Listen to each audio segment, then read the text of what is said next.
សូមជូនរឿងកុកបណ្ឌិតអ្នកប្រាជ្ញគួរធ្វើល្ងងក្នុងកាលខ្លះដើម្បីសន្តិភាពក្នុងអវសារៈដែលកន្លងទៅហើយមានកូនបក្សី3គឺកូនកង្កោក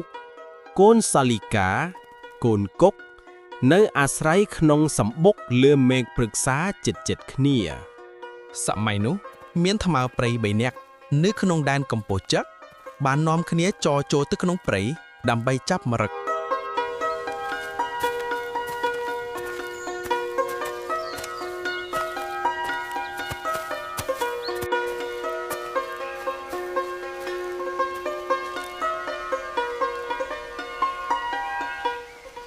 ថ្មព្រៃទាំង3នាក់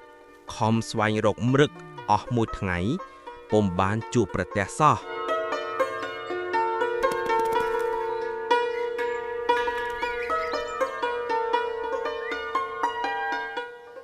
ដល់ពេលល្ងាចចិត្តត្រឡប់មកផ្ទះវិញបានឃើញកូនបក្សី3ដែលនៅក្នុងសម្បុកចិត្តគ្នានោះក៏ចាប់យកមួយម្នាក់មកចិញ្ចឹម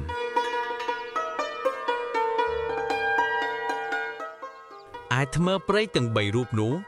មានសេចក្តីស្រឡាញ់ចំពោះកូនបក្សីទាំង3ហាក់ដូចជាកូនបង្កើតបានគិតគ្នាថាយើងខំចិញ្ចឹមរក្សាបង្រៀនឲ្យមានបែបបត់ល្អហើយយកទៅថ្វាយស្ដេចជាគ្រឿងបណ្ណាការថ្មព្រៃម្នាក់ដែលចិញ្ចឹមកូនក្ងោកខំបង្ហាត់ឲ្យចេះពងចេះរាំចេះក្រាបសំពះឯក្ងោកជាសត្វមានគំនិតខ្លីក៏ចេះកិច្ចខំធ្វើតាមដរាបដល់ចេះពងចេះរាំចេះក្រាបសំពះដោយបំណងរបស់ម្ចាស់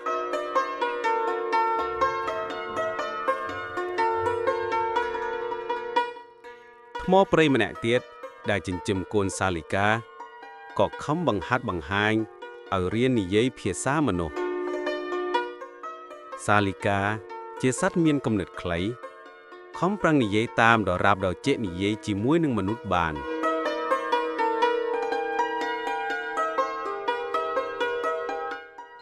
ឯថ្មព្រៃម្នាក់ទៀតដែលចិញ្ចឹមកូនកុកក៏ខំបង្ហាត់បង្រៀនកុកនោះតាមបំណងរបស់ខ្លួនប៉ុន្តែកុកជាបណ្ឌិតមានគំនិតវែងបានគិតថាអញមិនគួរធ្វើជាអ្នកចេះរាំចេះនិយាយចេះក្រាបសំពះតាមអាវាតរបស់ថ្មព្រៃទុច្ចរិតនេះទេបើអញធ្វើជាអ្នកចេះដឹងមុខតែថ្មព្រៃនេះដាក់ក្នុងទ្រុងដរាបដល់អស់ជីវិតលុះគិតដូច្នេះហើយក៏មិនអើពើនឹងអវាទរបស់ថ្មព្រៃជាម្ចាស់ឡើយបើគេបង្ខំខ្លាំងគ្រាន់តែស្រែកក្រក់ប៉ុណ្ណោះ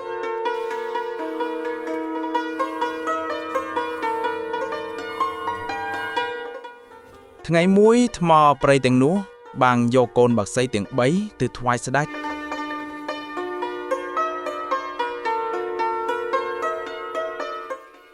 ព្រះរាជាបានតតឃើញកូនបក្សីនោះហើយទ្រង់មានព្រះតម្រាសថាមនាព្រានកូនក្ងោកនេះមានគុណវិសេសដូចម្តេចខ្លះអ្នកម្ចាស់ក្ងោកក្រាបទូលថាបពិតព្រះសមតិទេពក្ងោកនេះចេះរាំចេះពុតចេះក្រាបថ្វាយបង្គំក៏បើក្ងោកនោះថ្វាយបង្គំព្រះរាជាលុះក្ងោកនោះថ្វាយបង្គំហើយអ្នកម្ចាស់ក្ងោកถือភ្លេងដោយដៃរបស់ខ្លួនក្ងោកក៏ពន់ពេនរេរាំតាមភ្លេងនោះ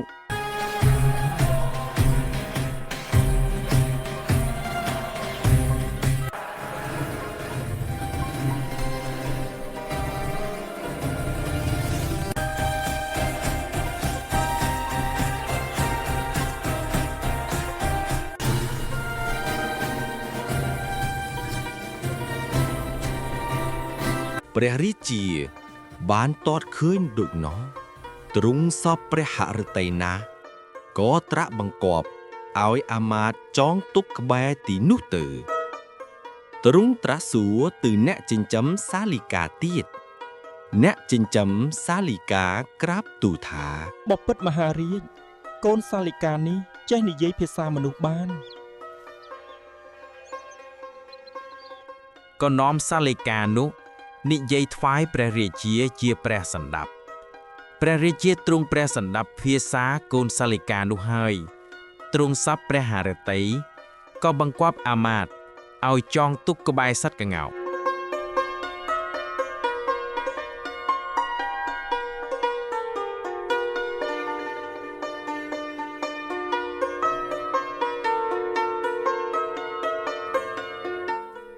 ទើបត្រាស៊ូទៅអ្នកចិញ្ចឹមគុកទៀត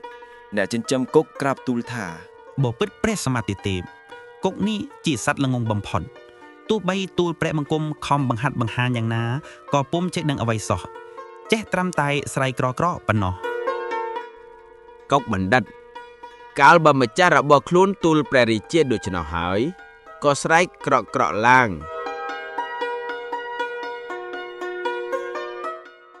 លំដាប់នោះព្រះរាជាទ្រង់ព្រះសម្រួលយ៉ាងខ្លាំងទើបបង្គាប់អាមាត្យថា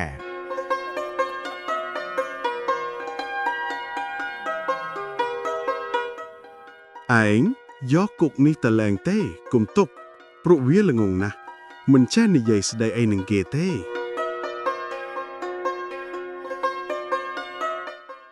កុកបណ្ឌិតកាលបើអាមាត្យលែងហើយក៏ហើរទៅទុំលើកំពូលប្រាសាទសូត្របទគាថាជាភាសាមនុស្សថា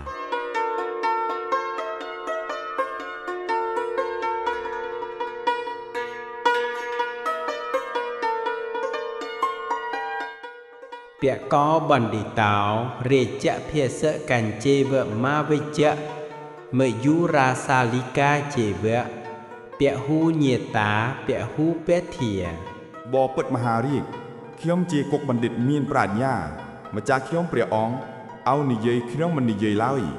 ដើម្បីដោះខ្លួនឲ្យរួចពីចំណងឯក្ងោកនិងសាលិកាជាអ្នកចេះដឹងច្រើនជាប់ចំណងក៏ច្រើន ព្រះរាជាទ្រង់ព្រះសណ្ដាប់គាថារបស់កុកបណ្ឌិតហើយក៏ទ្រង់បន្លឺនៅព្រះសូសីហនាថា សាធុសាធុអ្នកជាបណ្ឌិតមានប្រាជ្ញាមែន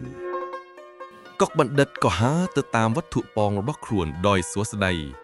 លំដាប់នោះព្រះរាជាទ្រង់តតឃើញក្ងោកនិងសាលិកា